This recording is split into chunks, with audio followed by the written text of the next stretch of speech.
a girl has tried to set me up. The first one is, I told y'all the story. I'm gonna tell you again, listen. So, I'm on Facebook dating. At this time in my life, I need something. That's it. I find some shit, and I remember I'm texting her, boom, boom, boom. And I remember I was like, yo, like, what you doing tonight? It's like 1 o'clock in the morning, 12 o'clock at night. She like, I'm chilling. I'm like, all right, so like, you know, like, what's the move? She like, all right, pull up. So in my head, I already, listen, if before you go and see a girl, you have a pit feeling in your stomach, and your meat ain't hard with the pit feeling, you need to turn around, I ain't gonna lie, or you need to beat your shit, and just say, abort mission, close the app. Turn off the PlayStation. Go home. It's not even worth it. So I get on my motorcycle, but before I get on my motorcycle, I'm putting my helmet on, and before I left, I'm sitting there for like 20 minutes. I'm just debating. Should I go? Like, what am I doing? She actually kind of ugly. She low-key looked like Bismack Biyombo, right? That's what I'm thinking in my head. Like, holy shit, she looked like Dwight Howard's cousin. Now, here's when I started thinking with the other head instead of this head.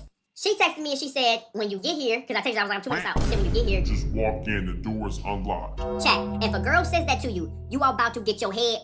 When you walk in there, everything in your pockets is about to immediately go in another man's hands. Your life is now in the hands of Jesus Christ and whatever your story is. So I pull up, and I remember, I scope the area, I spin the block. I'm like, this shit don't look right. So I tried opening the apartment door. Apartment door ain't open. So I remember I'm texting like, yo, you gotta come downstairs, right? Her apartment door was slightly open. All I started thinking when I'm walking down the hallway, I said, God, please don't let this be my time.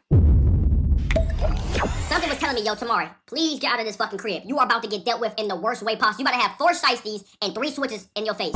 TikTok, I'm talking about light switches too. So she get on her bed, I'm actually like, you know what? I gotta run down to this is how I know that I got her. I'm like, yo, I left some on my motorcycle. I'll be right back. I gotta go grab some. I gotta get some from my book bag. So when I come downstairs, I walk outside. Boom. As I walk outside, first of all, I ran. I ain't gonna lie. As soon as I walked out of her apartment, I ran down the hallway.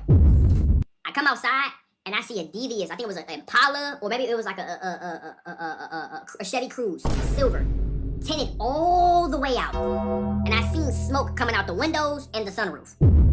I seen one of the lights turn on. When I tell y'all I turned into Kid from Biker Boys on that motorcycle, flipped that bitch on, threw my book bag on, threw my helmet on, and I went 120 miles per hour on a residential road in GTA allegedly.